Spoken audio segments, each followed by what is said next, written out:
need a high-end designer or a lot of money to get a luxe look. Be your own interior designer. This is Affordable Interior Design, the podcast. Here's your host, Betsy Helmuth.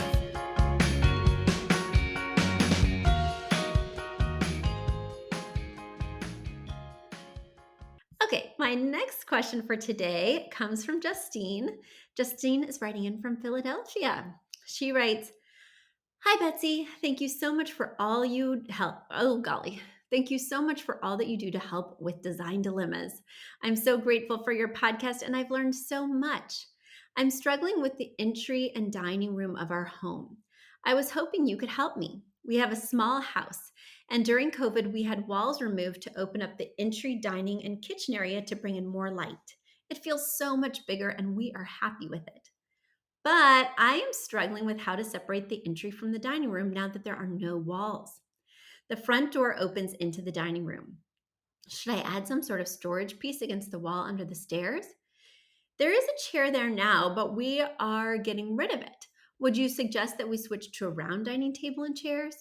The current dining room table is very bulky, as are the chairs, and neither of them are my style.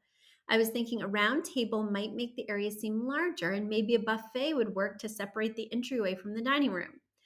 I'm attaching two different views of the entry, dining, kitchen area. Any suggestions would be appreciated." Okay, Justine, let's get into it. So let's see here. Just to describe it for those of you listening, when you walk in, immediately opposite the entry door is a set of stairs leading upstairs. And then as you walk to the left, you'll see the dining area, and it is just right there, which is open to the kitchen area, which has a marble topped island with a wrought iron base. So it's very open. Um, yeah, and so you can easily see the dining and the kitchen the minute you walk in. Now, one thing that I get concerned about when I see this is I worry that the dining becomes a different D word. It becomes the dumping ground. Now, I don't know if this is really how you and your family come into this space. There might be a mudroom or an entrance from the garage. But if this is really how you enter the space sometimes, what you're going to be looking for right away is a place to put your purse, your keys, your, I don't know, satchel, whatever you're carrying, right? And when you don't have a different surface, typically an entry type surface, whether it's a console or something like that, a hall tree, what happens is you dump on the dining table because it's the first available surface. And because you don't have a hook for your coat, you put your coat or jacket on the back of a dining chair and you keep it moving, and things get very cluttered. And in order to actually eat at this dining table, you have to clear it off night after night.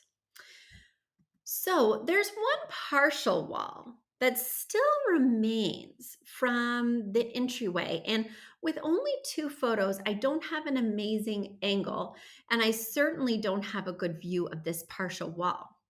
Now, that partial wall that somewhat separates the entryway from the dining area could be a really nice opportunity to put some kind of console with mirror or some kind of hall tree if you don't have a mudroom later, just some sort of place to put things. But since you didn't bring that wall up, I'm going to assume it's very small. I'm going to assume that we really don't have a usable wall there. And it's really just the 18 to 24 inches that I'm seeing in this image. Okay. Now, that means that we're going to need to use a different wall. And if you do want to have what feels like an entry moment, I would be using the wall that goes up the stairs, right? Because it is in that foyer area, and it would kind of be facing the dining table. So it could serve as additional storage for platters, etc. But maybe the drawers are utilized for things like a dog leash. I see an adorable dog in this picture, or things like that. The thing that I would definitely do, toot sweet, is I would get rid of the armchair that's currently in the place of where I'm suggesting that the console goes. And the reason I'm suggesting that is because the last thing we need in here is an armchair. Like, what are people using that for?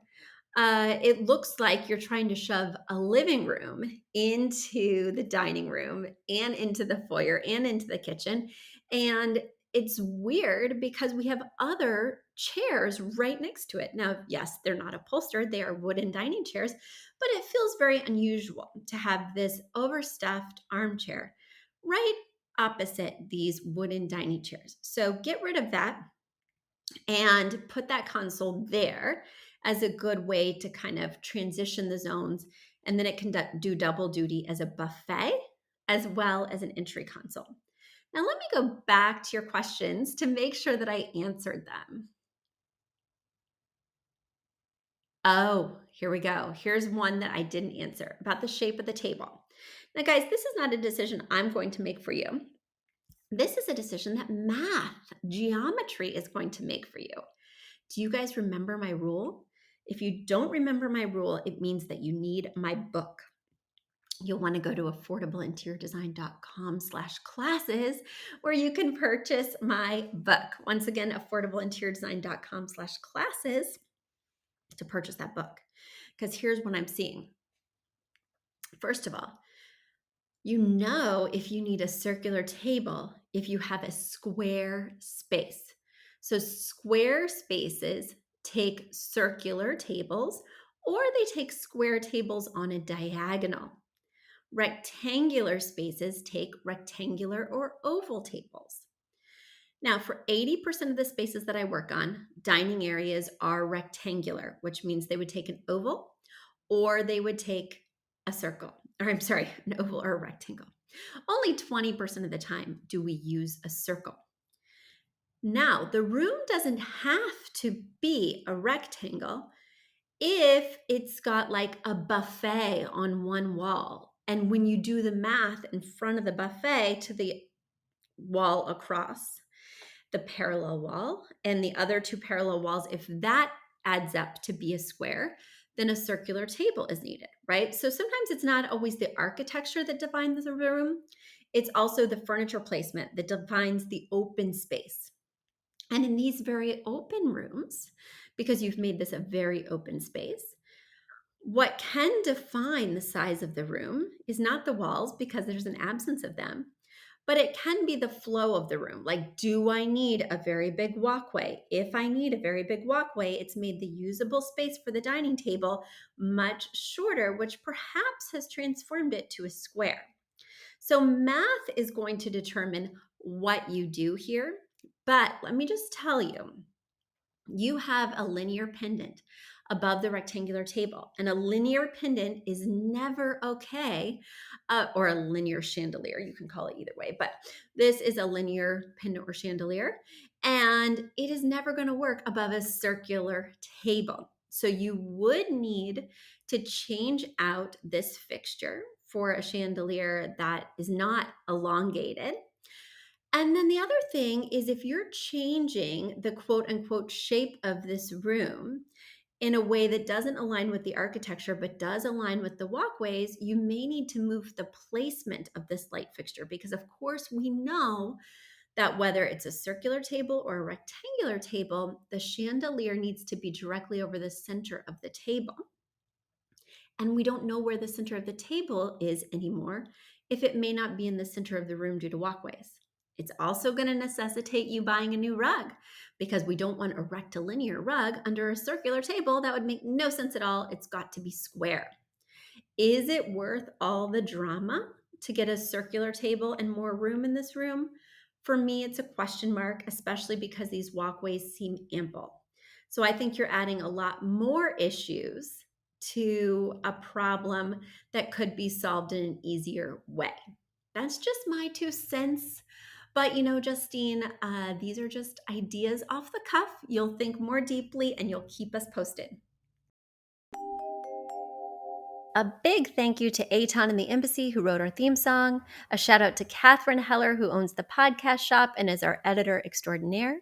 We also want to thank Ginny Sunasan and her team at the Savvy Podcast Agency for their help with our social, our YouTube channel, and so much more. We also want to thank Uploft, which is our parent company who supports this podcast. And lastly, we owe a huge debt of gratitude to you. Thank you so much for tuning in and for all your support.